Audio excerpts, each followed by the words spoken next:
नमस्कार प्यारे बच्चों। हम डाइहाइड्रिक अल्कोहल के बारे में बात कर रहे थे और उसकी केमिकल प्रॉपर्टी या केमिकल रिएक्शंस को देख रहे थे, जिसमें हमने एस्टरिफिकेशन अभिक्रिया में एथिलीन ग्लाइकोल की अभिक्रिया कार्बोक्सिलिक एसिड के साथ देखी थी। इसी सीक्वेंस में हम लोग आगे बढ़ते हैं, देखते हैं 1,2 डायोल की नाइट्रिक अम्ल से अभिक्रिया। जब 1,2 डायोल नाइट्रिक एसिड के साथ अभिक्रिया करता है सांद्र H2SO4 की प्रेजेंस में, तो ये ग्लाइकोल डाई नाइट्रेट बनाता है और साथ में वाटर मॉलिक्यूल को बाहर निकालता है। ग्लाइकोल की अभिक्रिया जब डाई कार्बोक्सिलिक एसिड के साथ करवाई जाती है तो ये एक बहुलक का निर्माण करता है, जिसे पॉलीएस्टर कहते हैं। जब एथिलीन ग्लाइकोल के N molecule di carboxylic acid के N मॉलिक्यूल के साथ रिएक्शन करते हैं तो पॉलीएस्टर टाइप के इसमें फंक्शनल ग्रुप एस्टर बनते हैं, जिसको पॉलीएस्टर कहते हैं। एल्डिहाइड और कीटोन के साथ अभिक्रिया, नेक्स्ट जो रिएक्शन है इसकी वो एल्डिहाइड और कीटोन के साथ या एल्डिहाइड एवं कीटोन के साथ रिएक्शन है। जब ग्लाइकोल एल्डिहाइड के साथ एसिटिक मीडियम में रिएक्शन करता है तो एसिटाइल बनाता है, साइक्लिक कंपाउंड होता है। और जब ग्लाइकोल कीटोन के साथ एसिडिक मीडियम में रिएक्शन करता है तो कीटेल बनाता है, ये भी एक साइक्लिक प्रोडक्ट है। लास्ट अभिक्रिया आती है इसकी ऑक्सीकरण या ऑक्सीडेशन रिएक्शन। जब ग्लाइकोल का ऑक्सीडेशन करवाया जाता है तो विभिन्न प्रकार के उत्पाद प्राप्त होते हैं, जिसको हम निम्न पदों में या निम्न स्टेप में स्टडी करेंगे। पहली वो ऑक्सीकरण अभिक्रियाएं जिनमें कार्बन कार्बन बंध का विदलन नहीं होता है, यानी कि जो CH2 है ये बॉन्ड नहीं टूटता है। अगर ये CH2 बॉन्ड नहीं टूटेगा तो ये फर्स्ट टाइप की रिएक्शन होगी, ऑक्सीकरण अभिक्रियाएं जिसमें कार्बन कार्बन बंध का विदलन नहीं होता है।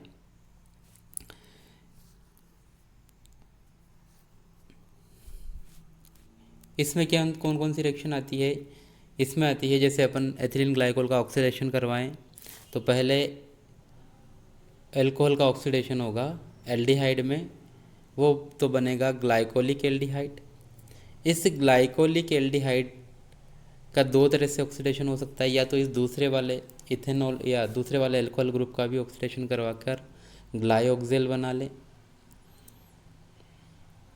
या सेकंड स्टेप कि इस एल्डिहाइड को जो ऑक्सीडाइज करवाया इसको कंट्रोल मैनर में आगे ऑक्सीडाइज करवाकर glycolic acid, glyoxylic acid and oxalic acid बना लिया जाए। तो दोनों सीक्वेंस से अपन लास्ट में ऑक्जेलिक एसिड ही प्राप्त करेंगे। दूसरी ऑक्सीडेशन वह अभिक्रियाएं जिनमें कार्बन कार्बन बॉन्ड का क्लीवेज होता है। यह रिएक्शन निम्न पदों द्वारा हो सकती है। पहला होता है लेड टेट्रा एसीटेट द्वारा ऑक्सीकरण। जब ग्लाइकोल का लेड टेट्रा एसीटेट के साथ ऑक्सीडेशन करवाते हैं तो कार्बन कार्बन बॉन्ड टूट जाता है और कार्बोनिल कंपाउंड बनते हैं। लेड टेट्रा एसीटेट के साथ रिएक्शन करके 2 मोल फॉर्मेल्डिहाइड के बनाएगा या 2 मोल एल्डिहाइड के बनाता है। सेकंड रिएजेंट आता है इसी में पर आयोडिक एसिड। पर आयोडिक एसिड द्वारा ऑक्सीडेशन करवाने पर भी ये कंपाउंड कार्बोनिल यौगिक देते हैं। जैसे एथिलीन ग्लाइकोल का HiO4 या परायोडिक एसिड के साथ रिएक्शन करवाते हैं तो ये साइक्लिक इंटरमीडिएट बनाएगा। ये साइक्लिक इंटरमीडिएट रीअरेंज होकर 2 मोल कार्बोनिल कंपाउंड के बनाता है। उपरोक्त अभिकरणों के अतिरिक्त अगर अपन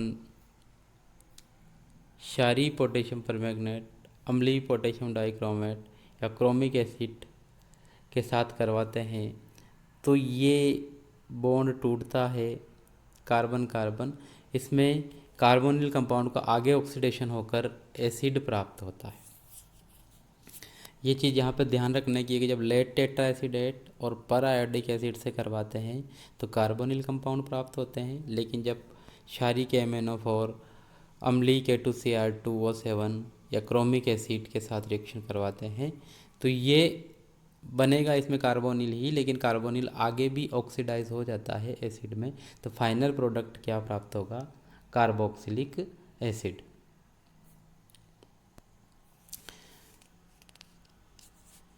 7 नंबर की जो अभिक्रिया है इसकी वो आती है डिहाइड्रेशन या निर्जलीकरण अभिक्रिया। निर्जलीकरण अभिक्रिया अलग अलग रिएजेंट के साथ होती है और अलग अलग उत्पाद इसमें बनते हैं। पहली जो डिहाइड्रेशन रिएक्शन है, जब एथिलीन ग्लाइकोल को फास्फोरस पेंटॉक्साइड या निर्जलीय जिंक क्लोराइड या सांद्र H2SO4 के साथ रिएक्ट करवाया जाता है तो इसमें से 1 मोल वाटर निकलता है और एल्डिहाइड या एसिटल्डिहाइड इस प्रोडक्ट के फॉर्म में बनता है। जब एथिलीन ग्लाइकोल को 500 डिग्री सेंटीग्रेड तक गर्म किया जाता है सिंपल हीटिंग, तो साइक्लिक प्रोडक्ट एथिलीन ऑक्साइड बनती है या ऑक्सीरेन बनता है। ग्लाइकोल को तनु H2SO4 के साथ गर्म करने पर 1,4 डाइऑक्सेन बनती है। सांद्र फास्फोरिक अम्ल के साथ डाई एथिलीन ग्लाइकोल बनाता है, 2 मोल में से 1 मोल वाटर निकलकर डाई एथिल ग्लाइकोल बना है। लास्ट इसकी अभिक्रिया जो आती है वो होती है पिनेकोल पिनेकोलोन रीअरेंजमेंट। बहुत अच्छी रिएक्शन है, इम्पोर्टेंट होती है, नेम रिएक्शन के नाम से बहुत सी बार इससे क्वेश्चन आते हैं। पिनेकोल पिनेकोलोन रीअरेंजमेंट क्या है? पिनेकोल जो होता है ये डाइहाइड्रिक एल्कोहल होता है और पिनेकोलोन जो होता है वो हाइड्रोक्सी कार्बोनिल कंपाउंड होता है। तो ये रीअरेंजमेंट जब इस पिनेकोल की अभिक्रिया एसिडिक मीडियम इसमें डाला जाता है तो पिनेकोलोन बनता है जो क्या होता है, कार्बोनिल यौगिक। मैकेनिज्म की हम बात करें इसकी,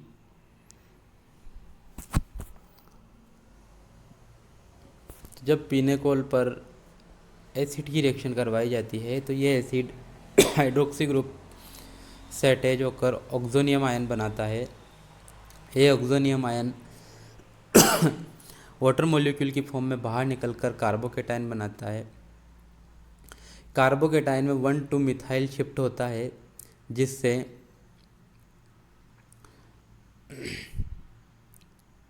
अधिक स्थायी कार्बोकेटाइन का निर्माण होता है और इस अधिक स्थायी कार्बोकेटाइन के साथ ऑक्सीजन H+ वापस बाहर निकालकर कार्बोनिल कंपाउंड में कन्वर्ट हो जाता है। यह एक अंतःअणु पुनर्विन्यास है। अगर इसकी जगह अपन मेथिल की जगह डिफरेंट टाइप के ग्रुप लें तो उनका माइग्रेटरी एप्टीट्यूड क्या रहेगा, और ये H+ कौन से OH से जुड़ेगा वो डिपेंड करता है कि इस स्टेप में, सेकंड स्टेप में जहाँ पर वाटर मॉलिक्यूल निकलकर कार्बोकेटाइन का फॉर्मेशन हो रहा है तो वही OH निकलेगा जहाँ से अधिक स्थायी कार्बोकेटाइन का फॉर्मेशन होगा। यहाँ पर क्योंकि चारों ही ग्रुप मिथाइल थे तो यहाँ पर कोई सा भी हाइड्रोक्सी ग्रुप निकल सकता है, लेकिन यहाँ पर इस कंपाउंड की बात करें तो यहाँ पर एक कार्बन पर 2 मिथाइल ग्रुप है और दूसरे कार्बन पर 2 फिनाइल ग्रुप है। तो फिनाइल ग्रुप बेंजोनियम कार्बोकेटाइन जो होता है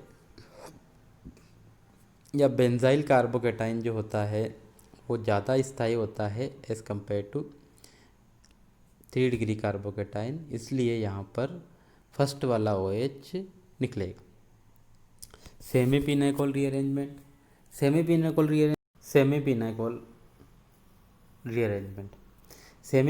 रीअरेंजमेंट में ऐसे एल्कोहलिक कंपाउंड जिनकी बीटा पोजीशन पर कोई लिविंग ग्रुप प्रेजेंट हो वो भी पिनेकोल रीअरेंजमेंट देकर पिनाकोलोन का निर्माण करते हैं।